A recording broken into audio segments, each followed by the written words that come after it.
ഒരു വീട് നിർമ്മിക്കുമ്പോൾ വാസ്തുശാസ്ത്രപരമായി അതിനെ 8ആയി വിഭജിക്കുന്നു. ഇതിലെ ഓരോ കോണുകളും ആ വീട്ടിൽ താമസിക്കുന്നവരുടെ തൊഴിൽപരമായോ വിദ്യാഭ്യാസപരമായോ ദാമ്പത്യപരമായോ ഉള്ള കാര്യങ്ങളെ ബന്ധപ്പെട്ട് കിടക്കുന്നുവെന്നാണ് വിശ്വാസം. വാസ്തുവിദ്യ അനുസരിച്ച് ഉത്തമ സ്ഥാനങ്ങളിൽ കിണർ കുഴിച്ചാൽ സന്തോഷവും ഭാഗ്യവും രോഗമില്ലായ്മയും ധനവർദ്ധനവുമാണ് ഗുണഫലം. വ്യാപാരത്തിൽ സ്ഥിരതയും വിജയവും വരും. പേരും പ്രശസ്തിയും ഉണ്ടാകുന്നതിനും ഇത് സഹായിക്കും. സ്ത്രീകളെ സംബന്ധിച്ചും പൊതുവെ ഗുണകരമായിരിക്കും. വീടിൻ്റെ അഥവാ ഭൂമിയുടെ വടക്ക് കിഴക്കേ മൂലയിലാണ് രാശിയായി കണക്കാക്കുന്നത്. ഈ രാശിയിൽ വരുന്ന സ്ഥാനം കിണറിന് ഉത്തമം എന്ന് ശാസ്ത്രം സൂചിപ്പിക്കുന്നു. കിഴക്ക് ഭാഗത്ത് മധ്യത്തിലായും കിണറിന് സ്ഥാനമുണ്ട്. വീട് നിൽക്കുന്ന ഭൂമിയുടെ വിസ്തീർണം അനുസരിച്ച് കിണറിൻ്റെ സ്ഥാനം നിർണ്ണയിക്കാം. ചെറിയ വിസ്തീർണമുള്ള ഭൂമിയിലാണ് വീട് നിർമ്മിക്കുന്നതെങ്കിൽ കിണറിൻ്റെ സ്ഥാനം വടക്കോ കിഴക്കോ വശങ്ങളിൽ അഥവാ വടക്ക് കിഴക്കേ മൂലയിൽ തന്നെയാണ് വേണ്ടതെന്ന് ശാസ്ത്രം പറയുന്നു. എന്നാൽ വിസ്തീർണം കൂടിയ ഭൂമിയാണെങ്കിൽ ഗ്രഹത്തിൻ്റെ തെക്ക് പടിഞ്ഞാറേ മൂലയിൽ കിണറിന് സ്ഥാനമുണ്ട്.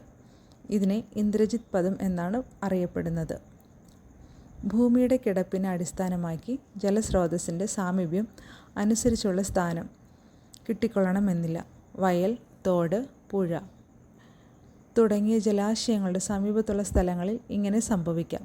ഇത്തരം അവസരങ്ങളിൽ തെക്ക് വശത്തോ പടിഞ്ഞാറ് വശത്തോ കിണർ കുഴിക്കേണ്ട സാഹചര്യം വരും.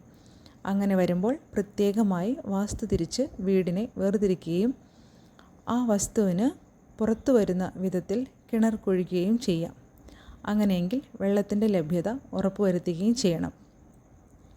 പരമ്പരാഗത രീതിയിലുള്ള തുറന്ന കിണറിന് വ്യത്യസ്തമായി കുഴൽ കിണറുകളുടെ കാര്യമെടുക്കുകയാണെങ്കിൽ ഇവയ്ക്ക് ശാസ്ത്രപ്രകാരം കടുത്ത നിബന്ധനകൾ പാലിക്കേണ്ടതില്ല. കുഴൽ കിണറുകൾ വീടിൻ്റെ ഏതു ഭാഗത്താണെങ്കിലും ദോഷകരമായി ബാധിക്കുകയില്ല. 4-5 ഇഞ്ച് പൈപ്പ് ഭൂമിക്കടിയിലേക്ക് ഇറക്കി നൂതന രീതിയിലുള്ള പ്രവർത്തനമായതുകൊണ്ട് ഇവ എങ്ങനെ വേണമെങ്കിലും ക്രമീകരിക്കാം. അസ്ഥാനത്തുള്ള കിണറോ കുളമോ നികത്തുമ്പോൾ വളരെയേറെ ശ്രദ്ധിക്കേണ്ടതുണ്ട്.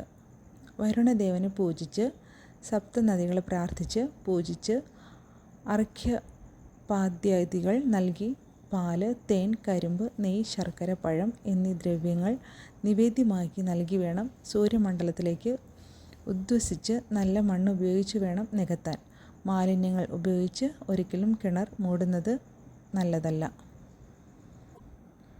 കിണറിൻ്റെ സ്ഥാനങ്ങളും ഫലങ്ങളും നമുക്ക് നോക്കാം.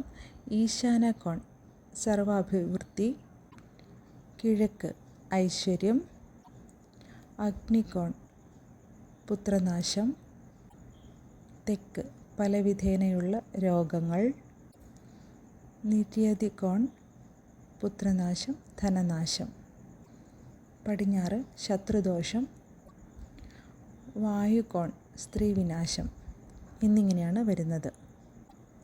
അതിനാൽ ഏറ്റവും ഉത്തമമായ ദിക്ക് കിഴക്ക് വടക്ക് ഭാഗമാണ്. കിണർ കുഴിക്കാൻ ഏറ്റവും ഉത്തമമായ ദിക്ക് കിഴക്ക് വടക്ക് ഭാഗത്താണ്. ഇവിടെ കിണർ പണിയുകയാണെങ്കിൽ താമസക്കാർക്ക് ഐശ്വര്യം, സമ്പൽ സമൃദ്ധി, പൂർണ്ണ ആരോഗ്യം എന്നിവ പ്രദാനം ചെയ്യുന്നു. വീടിൻ്റെ തെക്ക് പടിഞ്ഞാറ് ഭാഗം അഥവാ കന്നിമൂല ഭാഗത്ത് കിണർ വന്നാൽ അവിടുത്തെ താമസക്കാരായ ഭാര്യ ഭർത്താക്കന്മാർ തമ്മിൽ നിരന്തരം കലഹമായിരിക്കും ഫലം. വയറ് സംബന്ധമായ അസുഖങ്ങൾക്ക് സാധ്യതയുണ്ട്. കുട്ടികളില്ലാത്ത അവസ്ഥ വരാൻ സാധ്യതയുണ്ട്. പുരുഷന്മാർ മദ്യപാനത്തിന് അടിമപ്പെടുക എന്നിങ്ങനെയുള്ള ദോഷഫലങ്ങളും ഉണ്ടാകാൻ സാധ്യതയുണ്ട്. വടക്ക് പടിഞ്ഞാറ് ഭാഗത്ത് കിണർ വന്നാൽ അവിടെ കലഹം വിട്ടൊഴിയില്ലെന്നാണ് വിശ്വാസം. വരുമാനം ലഭിക്കുമെങ്കിലും സാമ്പത്തിക പ്രതിസന്ധി വിട്ടുമാറുകയില്ല. കുടുംബത്തിൽ അസ്വാരസ്യങ്ങൾ നിലനിർത്താൻ ചെയ്യും.